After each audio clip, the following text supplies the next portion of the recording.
Bonjour à tous et bienvenue sur Oser Podcast, le rendez-vous audio qui vous pousse à franchir le pas. Ici, nous invitons des personnes audacieuses qui ont osé se lancer dans une activité qui les passionne. Alors venez explorer avec moi leur parcours, leur motivation et les histoires inspirantes de personnes aux chemins variés qui ont concrétisé leurs rêves. Aujourd'hui, je reçois une invitée dont le parcours sort de l'ordinaire. Après avoir traversé une période difficile sur le plan professionnel, elle a décidé de prendre un nouveau départ et de redéfinir sa manière de travailler. Entre salariat et entrepreneuriat, elle a trouvé un équilibre qui lui permet d'allier sécurité et liberté. Vous l'aurez peut-être compris, nous allons aujourd'hui parler du side business. Si vous ne connaissez pas ce terme, pas de panique, Jenny va nous donner sa définition ainsi que son histoire, ses défis et ses conseils pour celles et ceux qui rêvent de se lancer dans un side business sans tout quitter du jour au lendemain. Bienvenue Jenny sur Oser Podcast. Merci beaucoup. Bonjour à tous. Alors, est-ce que tu peux te présenter à celles et ceux qui nous écoutent, nous expliquer ce que tu fais, quel est ton parcours et voilà, qu'est-ce que tu fais aujourd'hui ? Alors, moi, c'est Jenny. Je vis en Corse, sur Ajaccio, depuis 2015.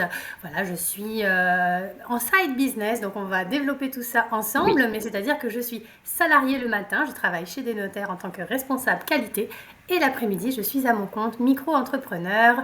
Je fais des formations parce que je suis formatrice certifiée. J'accompagne en fait les salariés, les entrepreneurs à réussir dans leurs différents projets. Et je suis aussi, en plus de tout ça, maman. Donc j'ai 2 enfants, une ado de 15 ans. Donc c'est du sport, vraiment, pour ceux qui sont parents, je pense, d'ados. Vous voyez ce que je veux dire.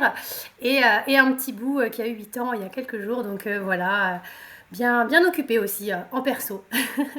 Alors du coup, est-ce que tu peux nous donner une définition de ce qu'est exactement le side business ? Parce que même moi, je ne connaissais pas vraiment ce terme avant qu'on échange toutes les deux.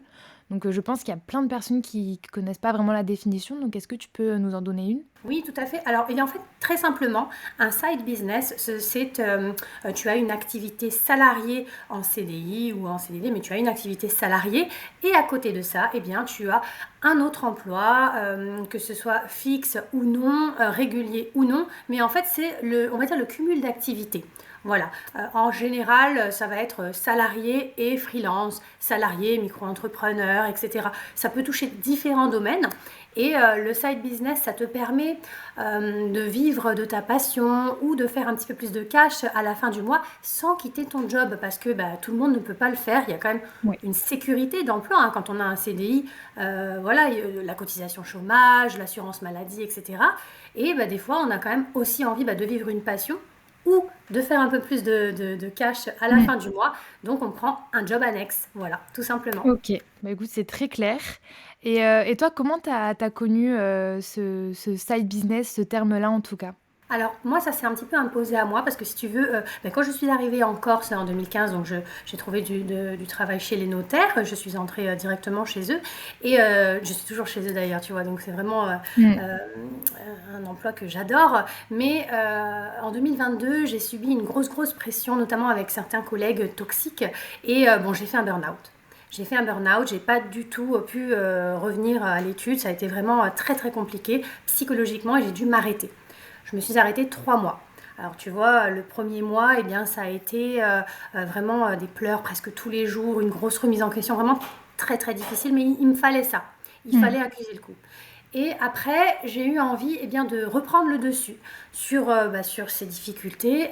Qu'est-ce que je veux faire de ma vie ? Voilà, la grosse question, c'est qu'est-ce que je veux faire de ma vie ? Est-ce que c'est la carrière que je veux ? Est-ce que je veux apporter ces choses-là ? Qu'est-ce que je veux faire de ma vie ? Donc, je me suis en fait recentrée sur moi-même. Mes besoins, j'ai fait de la sophrologie, de la méditation, de l'hypnose aussi beaucoup, de la lecture, voilà, j'ai vraiment utilisé ces 2 autres mois pour me recentrer sur moi-même. Et quand je suis revenue, en fait, j'ai pris un mi-temps thérapeutique. Donc je ne suis pas revenue totalement en 35 heures, j'ai pris un mi-temps thérapeutique. Parallèlement à ça, je me suis dit, moi j'ai envie quand même d'aider les autres à réussir dans leurs projets. Je sais faire certaines choses, j'ai une appétence dans certains domaines. J'ai passé une formation à distance en ressources humaines, j'aime l'intelligence artificielle, voilà, j'aime beaucoup me former et j'aime transmettre. Donc je me suis dit, allez, lance-toi, tu as eu des défis à surmonter, tu peux peut-être aider d'autres personnes et j'ai monté mon auto-entreprise à côté, donc pareil en 2022. Et à la fin de mon mi-temps thérapeutique, en fait, ça s'est imposé à moi mais les notaires aussi l'ont vu, que j'allais m'épanouir pleinement dans mon job salarié, mais que ça devait être à mi-temps. Je Ouais. l'ai pris à mi-temps, donc vraiment le matin, et vraiment je m'éclate, c'est génial, vraiment je donne tout le matin pour mon emploi salarié. Et l'après-midi, eh bien, je développe mes projets en tant qu'auto-entrepreneur.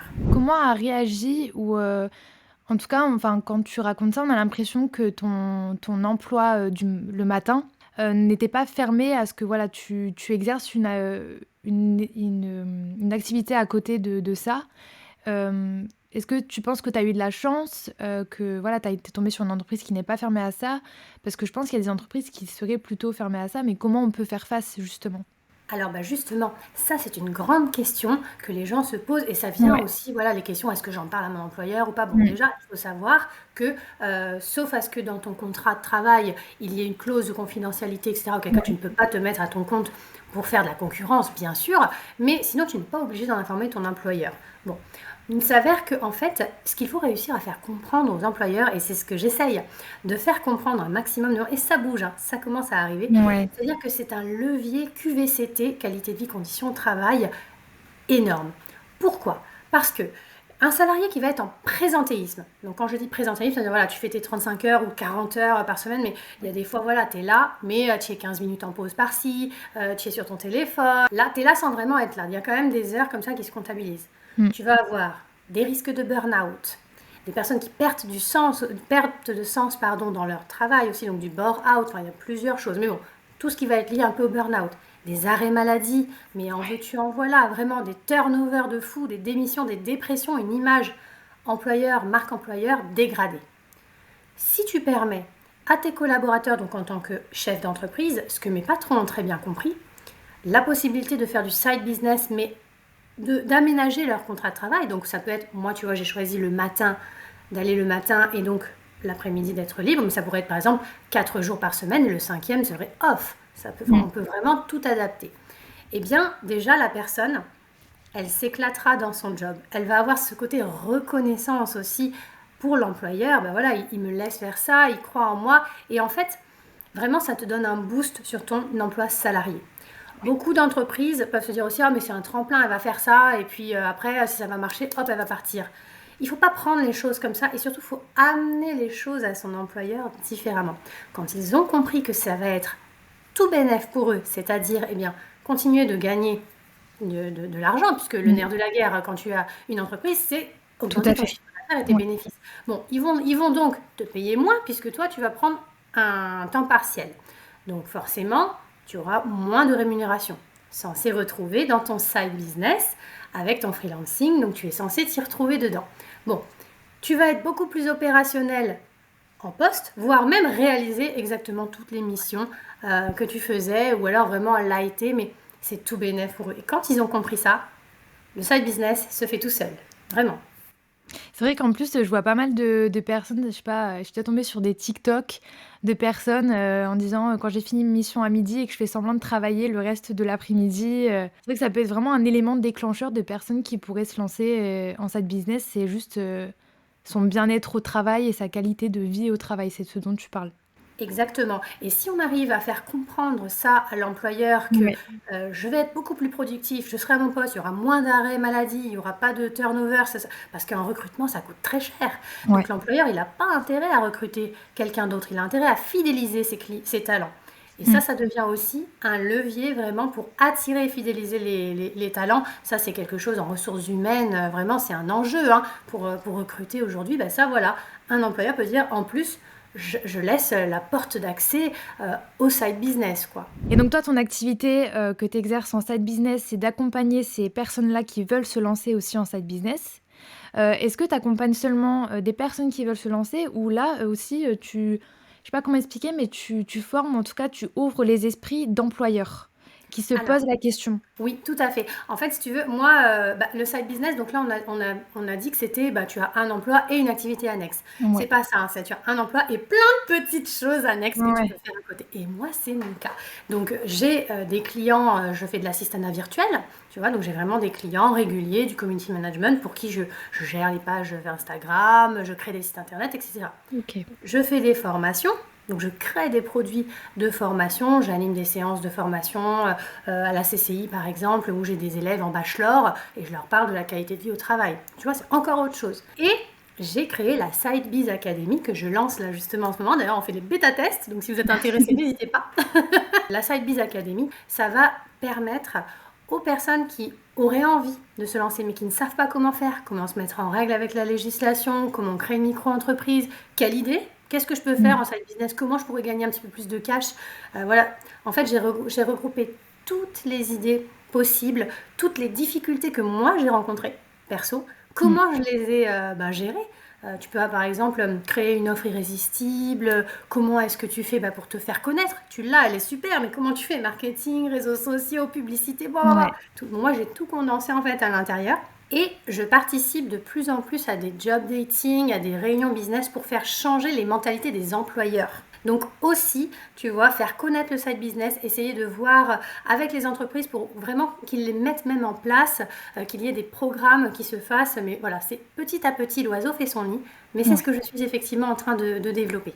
OK, c'est génial et je pense que ça permettra d'ouvrir vraiment les esprits et de vraiment démocratiser le side business qui pourrait, en tout cas améliorer le bien-être de beaucoup de personnes et du coup, ces choses-là que tu exerces en side business, est-ce que c'est des compétences que tu avais, appris avant ton déménagement en Corse?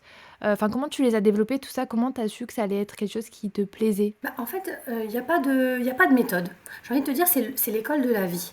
Pourquoi? Parce que moi, je suis issue, d'une formation, tourisme, BTS vente et production touristique que je n'ai même OK. pas terminée, déjà. Donc voilà, les erreurs de jeunesse, la vie fait que, je suis rentrée standardiste chez, les notaires en 2015. Donc du coup, tu vois, on va dire le bas de l'échelle, hein, même si je mets des guillemets, mais voilà, c'était la première porte d'entrée. Et j'ai monté les échelons, je me suis formée à distance, ils m'ont financé une licence via les OPCO, hein, tu vois, donc j'ai obtenu en 2021-2022 ma licence de gestion administrative des ressources humaines. OK. Et là, je suis en train de passer un master stratégie digitale. Donc, en fait, je me suis rendu compte que j'aimais déjà apprendre, que c'était important d'apprendre tout au long de sa vie. C'est jamais trop tard. Vraiment, c'est jamais trop tard. Et après, on se rend compte qu'on a une appétence. Moi, j'aime beaucoup l'intelligence artificielle. Avant, j'aimais beaucoup Excel. Donc, pareil, je créais des petits modules, des produits. Voilà, j'ai appris à connaître System.io. Maintenant, je crée des formations dessus et puis j'apprends à les faire. En fait, je vais là où le vent me mène, au hasard des rencontres, si j'ose dire, et je m'écoute beaucoup. Mmh. Je m'écoute beaucoup. Tu vois, cette petite voix qu'on a tous qui Ouais. nous dit, hein, ce sixième sens, ça sent bon, ou là c'est pas top top. Ça, je l'écoute vachement. Et c'est ce qui fait en fait que voilà, je suis arrivée là où je suis aujourd'hui à l'étude responsable qualité ISO 9001. J'ai fait passer des audits de certification. Enfin voilà, c'est vraiment des choses. J'étais pas du tout prédestinée à ça. Et là, tu en master actuellement? Oui, À distance? à distance, toujours aussi, ouais. Et oui, on fait le même master, c'est incroyable. Ouais, voilà. Je me suis rendu compte, alors c'est parti aussi de base du syndrome de l'imposteur, hein, un peu aussi, hein, tu vois, j'évolue dans le milieu du notariat, c'est des personnes qui sont surdiplômées, vraiment, donc tu te sens un peu pas légitime en place. Moi, il me fallait ce diplôme. Déjà, la licence, il me la fallait pour vraiment dire, ok, je suis là où je suis et je mérite d'être Mmh. là. Et le master, c'est un petit peu pareil, mais vraiment, la licence, j'ai beaucoup appris, hein. Ça a été scolaire aussi, mais tu apprends beaucoup plus, tu vois, que sur le master, parce qu'effectivement, là, moi, j'ai déjà acquis beaucoup de compétences. Je fais des MOOC, tu vois, beaucoup aussi, des formations sur LinkedIn Learning. Ça, c'est Ouais. génial aussi. Voilà, ça te délivre un petit certificat à la fin. Mais voilà, il n'y a pas. C'est toi, si tu as envie, tu vas réussir en fait. Il faut se donner les moyens, un gros objectif. On divise en petits objectifs et puis on y va et on avance. Mais comment tu fais pour gérer ton temps avec tout ça? Genre vraiment, comment tu fais? Eh oui, c'est vrai, hein, ça c'est vraiment... écoute, je donne toutes ces pistes-là aussi hein, dans la side biz, tu vois, mais c'est vrai que c'est hyper important. Déjà, il y a des choses qui peuvent paraître un peu bateau, un peu scolaires. Par exemple, la loi de Pareto ou la matrice des Eisenhower, c'est des choses que tu as déjà entendues. Bon, prioriser ses tâches, etc., machin concrètement. Mais oui, en fait, il faut le faire. C'est-à-dire que de base, déjà, tu vas avoir un nouveau client. Bon, quelle tâche tu vas vraiment devoir faire? Le temps que tu passes sur une tâche, il y a des outils en ligne. Par exemple, moi, j'utilise beaucoup Clockify. Clockify, c'est ce qui te permet de quantifier le temps que tu vas passer sur une tâche. Moi, OK. si je dois réaliser un planning, par exemple, pour un client, je lance Clockify, je fais ce que j'ai à faire. Quand j'ai terminé, je sais.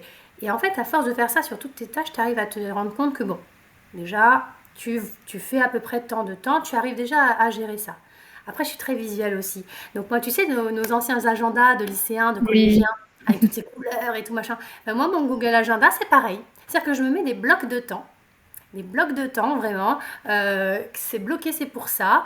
Là, c'est pour ma prospection. Là, je vais bosser pour tel client. Là, je vais améliorer la side biz. Là, je vais faire... Voilà. Tout, en fait, c'est parce que c'est ce qui fonctionne pour moi. Mais tu as plein, plein, plein d'outils. En plus, aujourd'hui, avec l'intelligence artificielle, j'automatise énormément de choses, hein. Donc ça, c'est vrai aussi, c'est un gain de temps de fou, hein, ne serait-ce que de la planification, par exemple, pour les Mm. réseaux sociaux. Souvent, je le fais le dimanche, parce que c'est vrai que quand on est freelance, il faut savoir s'accorder du temps de pause. Mais on peut aussi voilà, se dire, bon, moi, allez, le dimanche, c'est OK. Le dimanche après-midi, de telle heure à telle heure, et ben, je fais mon batching. Je batch ma semaine. Moi, mes posts, ils sont tous calés sur la semaine ou tout le mois. Comme ça, j'y pense plus et je fais autre chose. Voilà, c'est des techniques qui fonctionnent pour moi. Ouais, puis c'est toute une question aussi de discipline, envers Oui. son travail parce que la motivation n'est pas toujours là, malheureusement. Non, voilà, c'est ça. Et en fait, le fait d'avoir bah, ces blocs temps marqués, bah, c'est Mmh. marqué, c'est comme ça, c'est ton agenda, tu y vas en fait. Donc, ok, bah ouais, j'y vais. Après, il faut aussi apprendre à ne pas être trop dur avec soi-même. Moi, j'ai beaucoup d'entrepreneurs que je coach, hein, parce que je fais aussi du coaching individuel, qui sont très très durs avec eux-mêmes, qui me disent non, non, il faut savoir être tolérant envers soi. Il faut se voir vraiment comme si tu étais ton meilleur ami en fait. Est-ce Mmh. que tu lui réagirais comme ça? Est-ce que tu serais aussi dur?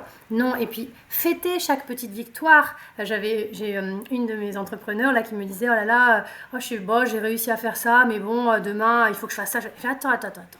Fête ta victoire. Tu as réussi. Regarde, oh mais je vais pas aller à faire la fête.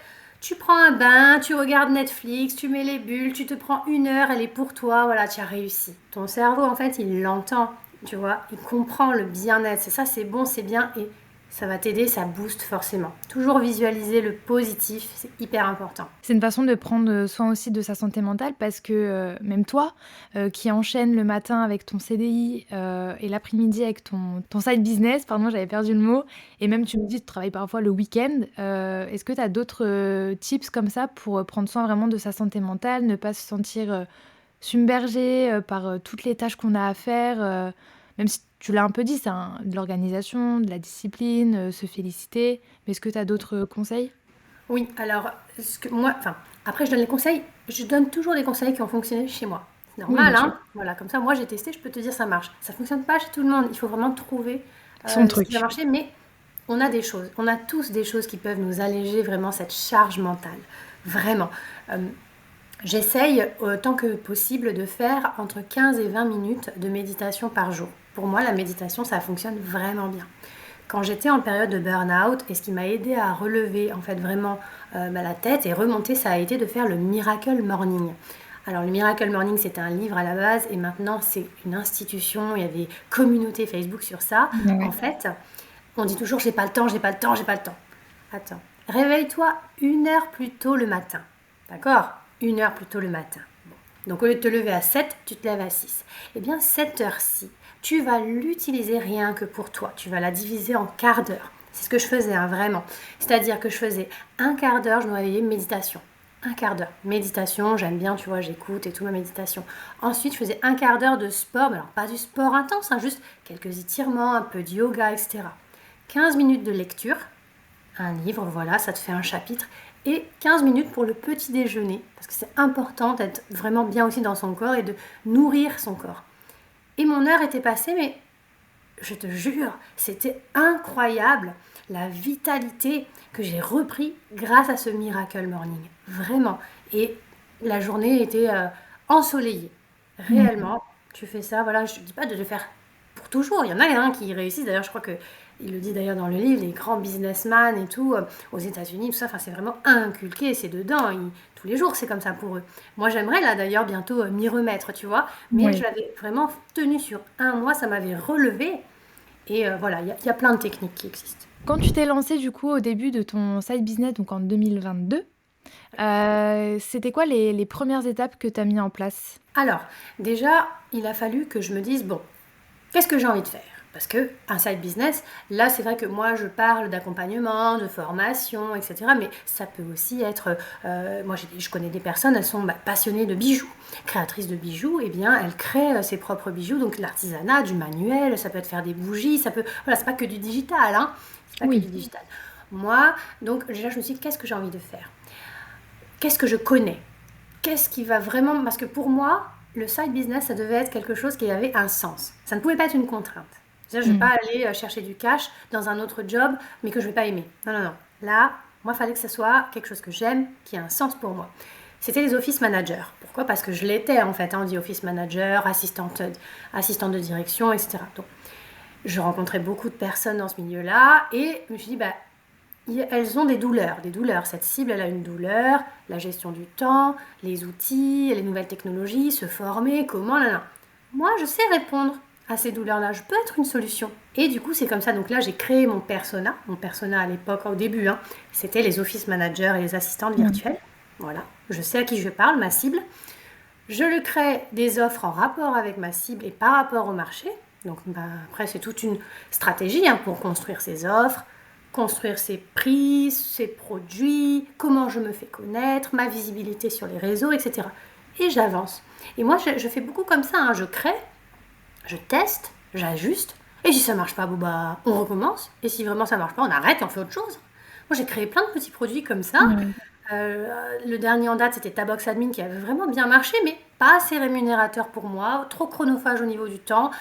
J'avais plus envie, j'ai arrêté. Et je fais autre chose, là je lance la side biz et voilà. Il faut pas trop se mettre de la pression sur « Ah, faut que ça marche, faut que ça réussisse, les gens, qu'est-ce qu'ils vont dire ?» Non, non, non, c'est pour toi, vraiment, c'est ce qui compte, quoi, tu vois. Comme j'aime bien dire, on n'a pas des cœurs humains entre les mains. C'est-à-dire que si je lâche, il n'y a pas quelqu'un qui va mourir, quoi. On n'est pas chirurgien. Donc, ça va, on relativise les erreurs, les ratés. Pour moi, il n'y a pas d'échec, tu vois. C'est juste une occasion d'apprendre. Et puis, ça t'emmène en fait au chemin où tu dois aller de toute façon. L'univers est, pour le coup, je trouve très bienveillant. Et vraiment, moi, j'ai des exemples de fous. Par exemple, il y a début de l'année là. Début de l'année là, je perds un client. Bon, voilà. Ça fait chier quand même, parce que voilà, c'était un bon client, ça m'a assuré une belle rentre mensuelle et tout. Je sais pourquoi je l'ai perdu, y a pas de souci, c'est pas, voilà, il y a aucun problème avec ça, c'est même normal. Bon, le soir, donc le vendredi, j'accuse le coup quand même un peu. Bon, punaise, parce que financièrement, là, ça va être un peu plus compliqué. Il va falloir aller au turbin pour retrouver autre chose. Mais c'est les aléas du direct, c'est ça le business. Ok, bon. Donc voilà, je suis un peu triste et tout. Bon, voilà, un petit peu de pleurs et puis après, petite méditation pour se remettre bien. On écoute un peu de positif.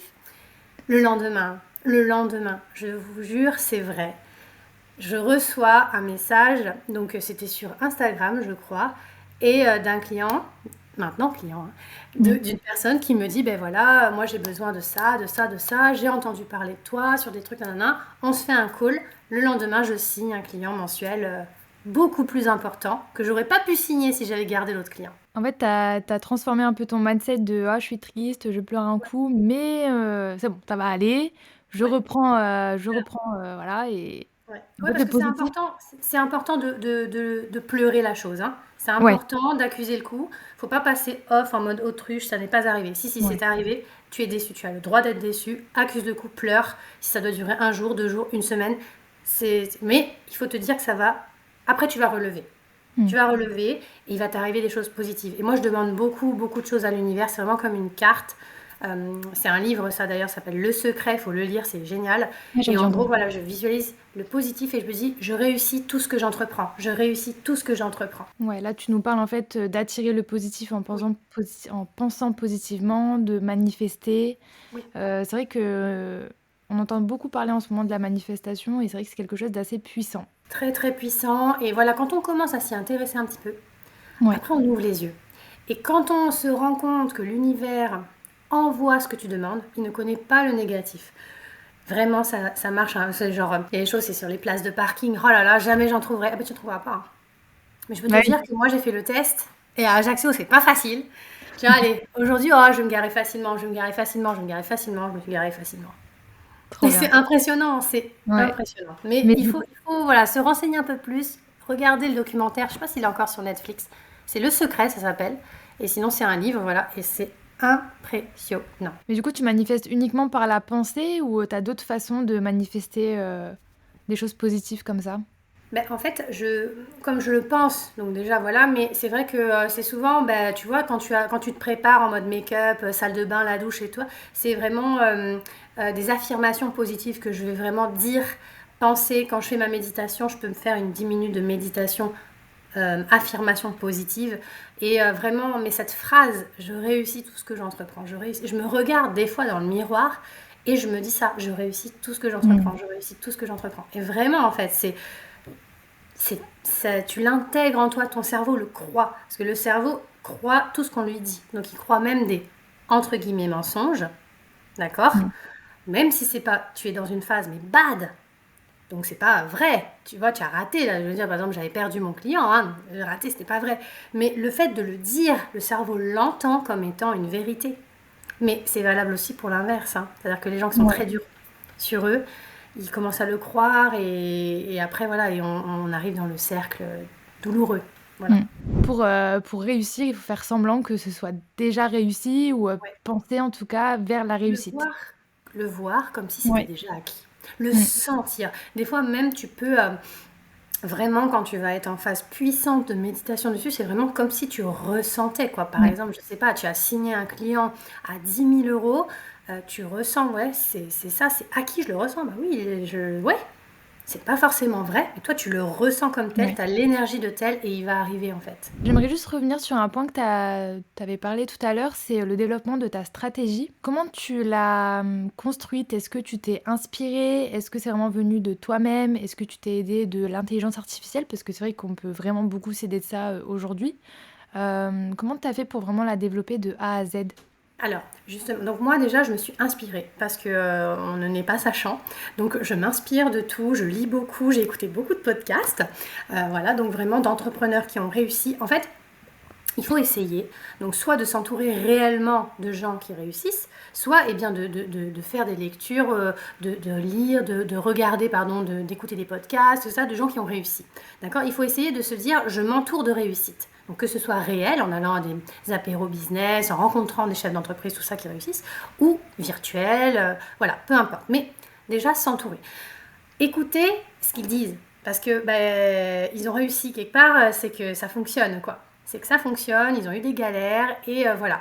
Et oui, bien sûr que l'intelligence artificielle aide énormément. Dans la Sidebiz Academy, je donne tout un module sur ça, parce que on peut croire que c'est hyper facile aujourd'hui, mais si tu l'utilises mal, si tu l'utilises Ouais. mal, tu peux complètement mais passer à côté. Donc non, il y a des règles, des prompts à respecter. Il n'existe pas que ChatGPT, il existe plein de façons de lui parler. Et effectivement, c'est game changing, quoi. Il faut l'utiliser parce que et se former dessus parce que demain, ça va vraiment révolutionner le monde comme c'est déjà le cas en ce moment. Mais il faut se former dessus et l'utiliser, bien sûr.